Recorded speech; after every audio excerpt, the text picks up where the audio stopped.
सफैलायबाय लोगोफोर खुलुमहरलायबाय बेलासि समाव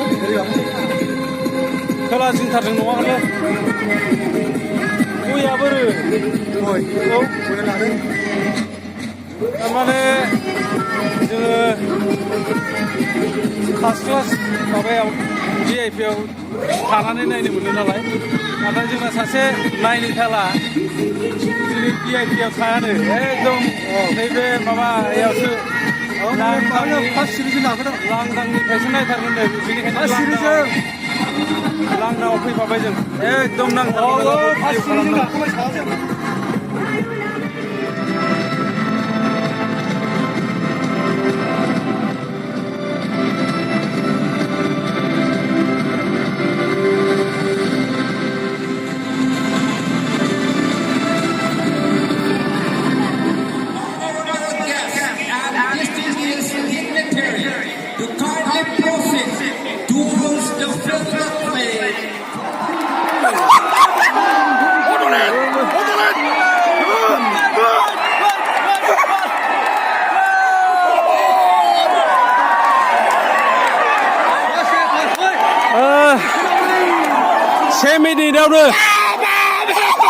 से मिनिटावनो बड'लेण्ड एफसिआ उरिष्या एफसिखौ गरसे सोबाय 1 मिनिटनि गेजेरावनो एरनाय लोगो लोगो बिराद मोजाङैनो सोबाय दा खय नाम्बारा सोखो जोङो मोजाङै हमस्लाबनो हायाखै दा केमेरायाव नायोबा जों नुगोन दा बेयाव नोंथाङा मा बुंगोन खोमोन ओमफ्राय 80 थाखा बिदिबाथ' सानजागोन 1 मिनिटनि गेजेराव जुदि बड'लेण्ड एफसिआ BSF खौ जुदि गरसेयाव सोदोंब्ला 1 मिनिटावनो सोबायब्ला होमबाथ' 80 थाखा साननो हानायनि सम्भावना दं दा बेखायनो जों रंजानाव खोमोनफ्राबो रंजागोन आरो माबा माबियाबो रंजाला जोबसिगोन आरो नायबावनाय जोङो बेसेबां सोनो हाबावो रंजानो थाखाय नोंथाङाबो रेडि जाना थाबाय रेडि गासिबो रेडि सिंसा गासिबो ओइ मा बोराय बायदि थायो नोंलाय खेलायाव देहान खालामदों आरो खेलाजोंसो मोनसे गोसोजों खेलाजों बिराद माबा जागासिनो दङ माने फार्स्टआवनो देरहागोन नालाय देरहाथारनांगौ आरो जोंहा बड'लेण्डखौ जोङो फुरा सापर्ट होनानै जिउ मोदोम होनानै नै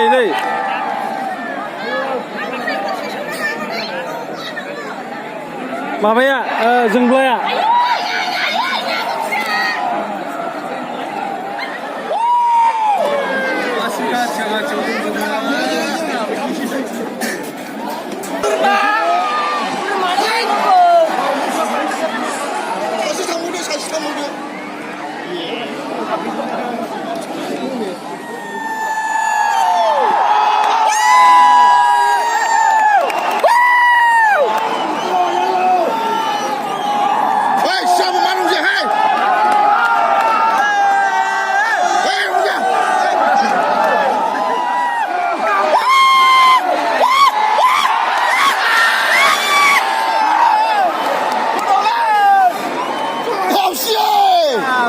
माथो सोनो रोङा बिसोर सेंग्राफ्रानो जाया एकदम माबा माबिसो दुरबल जाजोबगोन नामा एसे थाल लानानै नांगौना मोजां लासै खायदा खालामना सोनांगौना बिसोर ओरैयाव ओरै होनांगौना पियाव फ्राय होनांगौ फ्रायाव फाइ जानांगौना खेलाया गल खालामना ल' जानांगौ ल'निफ्राय फायारबा मारै होयो बेखौ नोंसोर गोदो माबायदि जायोमोन नोंसोर समाव बलानो गैयाब्लाबो माने बेरगावनानै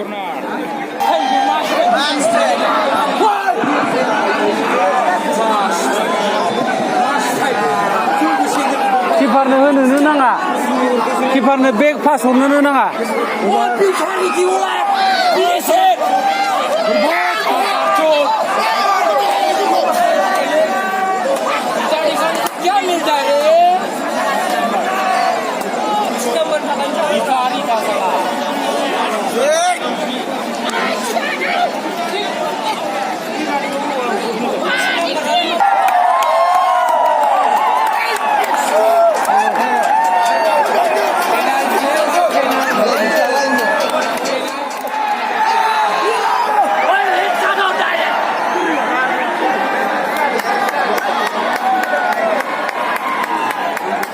बड'लेण्ड एफसि 2 बिएसएफ एफटि 1 बड'लेण्ड एफसिया गरनैयाव देरहाबायमोन किपारनि भुल डिफेन्सनि भुलाव गरसे सुखौ जाफिनदों दा जोंहा गरब्रै गरबा 6 गरसो गरनि गोनांथि दङ दा बेनिखायनो रायजो राजाफोराथ' थोजासे लोब लोब गोजान जायगानिफ्राय फैनानै हेफाजाब होफैदों नायफैदों सापर्ट होफैदों बड'लेण्ड एफसि टिमखौ जोबोद मोजां मोनो जोबोद अनसायो हिसाबै फुटबलखौ मोजां मोननायजों लोगोसे जोंनि बड'लेण्ड एफसिनि प्लेयारफोरखौ मोजां मोननानै लोब लोब फैनानै नायफैदों आरो सापर्ट होफैदों दा बेबायदियाव देरहायाब्ला बा दिनै देरहायाब्लानो बा गोबां गलाव देरहासार जानो हायाब्ला जोंहा उननि समाव सुबिदा गैला बेनिखायनो नैबे गेमखौ बा नैबे खेलाखौ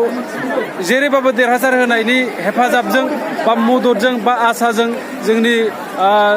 रायजो राजाफोरा फुटबलखौ मोजां मोनग्रा रायजो राजाफोरा जोबोद गोसो मोदोम जिउ होनानै सापर्ट खालामदों आरो सोनो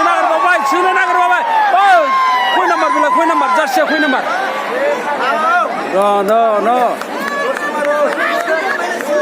सोनो नागिरबाय लाबाय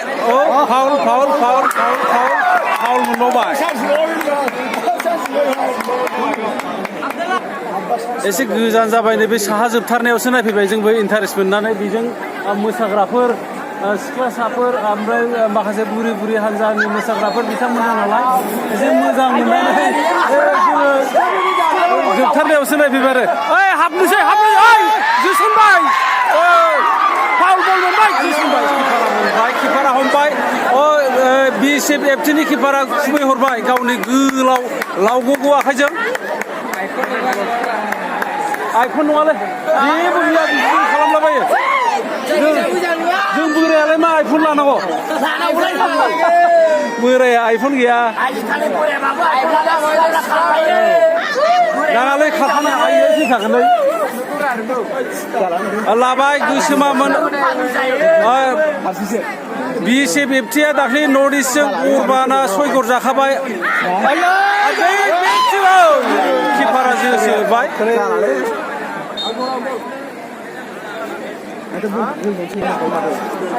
जोंनि बड'लेण्ड एफसिआ बलखौ लागासिनो दं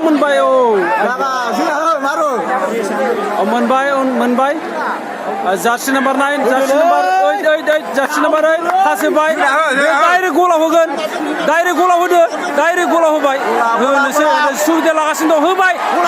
सोसनबाय हाबाखिसै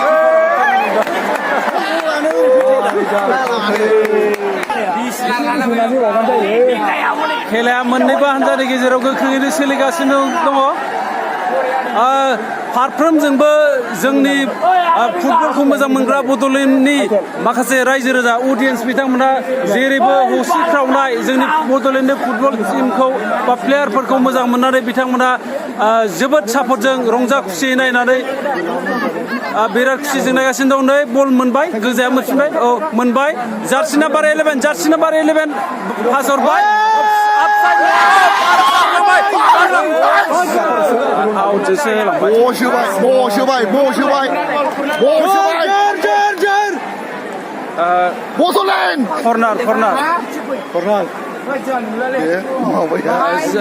जार्सि नाम्बार 7 कर्नार जोगोन जोंनि बड'लेण्ड एफसिनि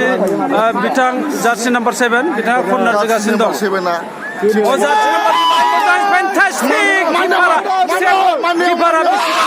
सेभ खालामबाय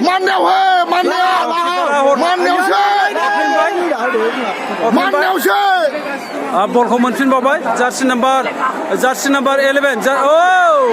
फाउल बिदों बिथाङा फाउल होनाय जायाखिसै फाउल नङा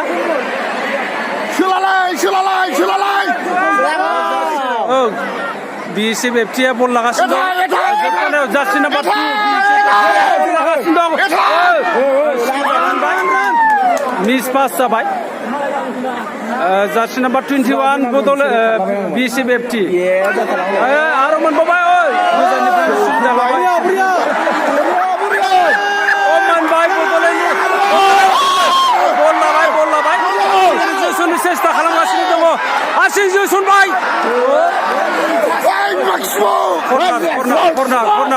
कर्नार जाबाय जोबोद मुजिदों फारनैनिबो टीमनि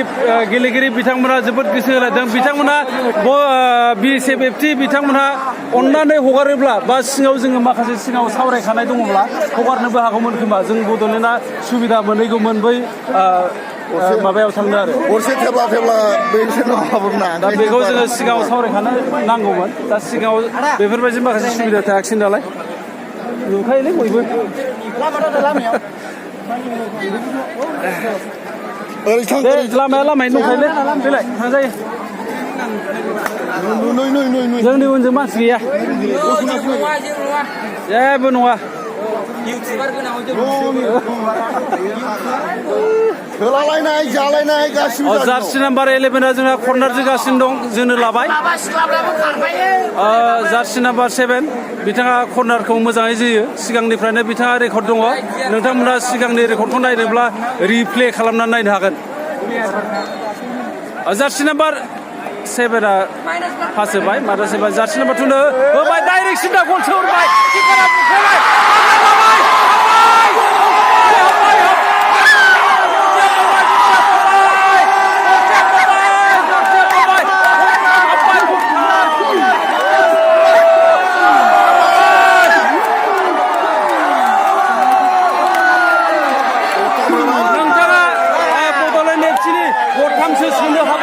बे समाव माबायदि गोजोननाय फोरमायदों एसेब्लाबो सुंद'यै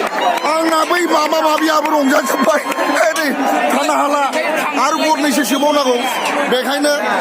रानला रानलि खोमान गासिबो गसंखांजोब्बाय बेनिखायनो बयखौबो रंजानो थाखाय खावलायबाय बड'लेण्डआ दासिमाव गथाम सोबाय आरो सोबावो सयथा सोगोन सयथायाव सोनाया आरो बेबायदिनो क्वार्टार फाइनालसिम थांनांगौ बेखौनो आसा खालामदों बयखौबो रंजानो थाखाय खावलायबाय जय बड'लेण्ड FC रंदे बड'लेण्ड FC बड' खालाम बड'लेण्ड FC 3 BSFFT 1 दासिमाव खेलाया मोजाङै गोख्रोङै सोलिगासिनो दं मोननैबो हान्जानि गेजेराव राफोद गेलेगिरि बिथांमोना जोंनि बड'लेण्ड FCनि जार्सि नाम्बार 2आ बायनो गरसे सोबावबाय हाबाखिसै बलखौ हेडजों होदोंमोन नाथाय बिथाङा बादलिन लांबाय बिथांनि खानाया रिमोनलांबाय बिथाङा जानांगौ बिथाङा जोबोद रिमोनलायथाव हारसिं लाना खारबाय BSFFTनि सासे प्लेयारा फाउल नङा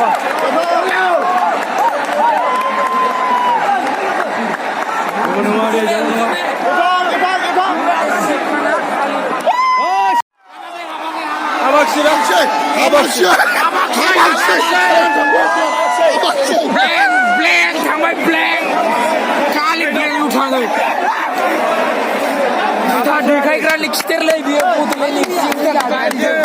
दय जुथा देखायदों खुनानै बे जुथा गुनाया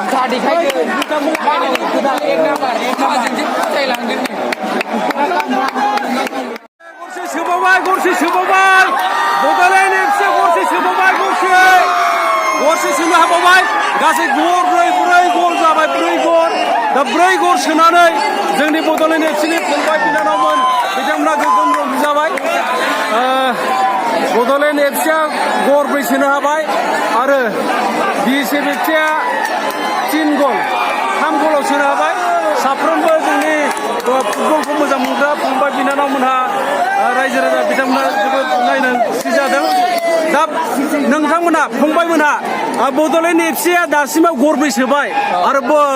BSFFTआ गरथाम सोबाय दा बेनि गेजेराव सोरखौ देरहागोन होननानै नोंथांमोना आसा खालामो गरनै ना दा बबे मोनसे टिमखौ नोंथांमोना देरहागोन होननानै आसा खालामो बड'लेण्ड FC लंलै दा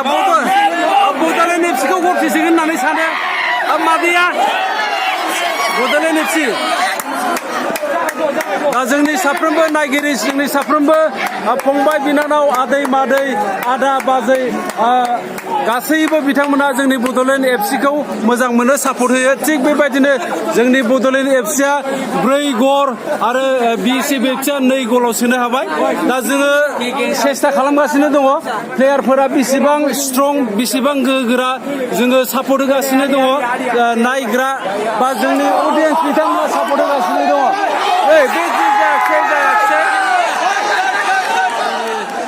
नाम्बार 2 जार्सि गाननाय बिथाङा रेड कार्ड जाबाय बिथाङा सासे प्लेयारखौ नाख्लायदोंमोन मानो जाहोनाव नाख्लायामोन बेखौ नोंथांमोननो आङो दिन्थिजोबनो हायाखिसै थेवब्लाबो जोंहा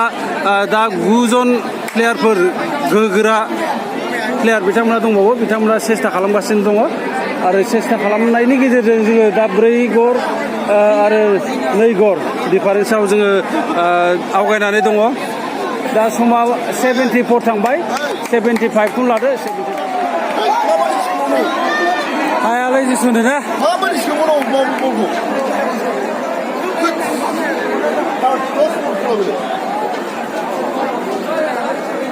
थांसै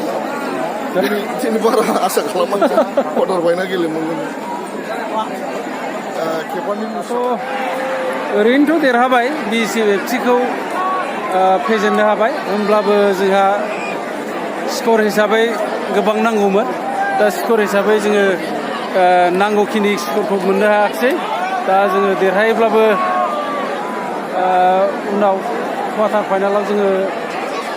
चान्स मोनहैनाय नंला खोमा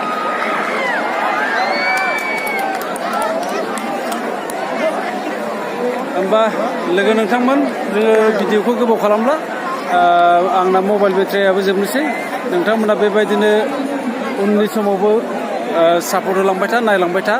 आरो गोदान गोदान भिडिअ बेबायदिनो जा हायो आं नोंथांमोननि सिगाङाव लाबोगोन नोंथांमोना बेबायदि नायनानै हेफाजाब खालामबाय थाबानो जाबाय आरो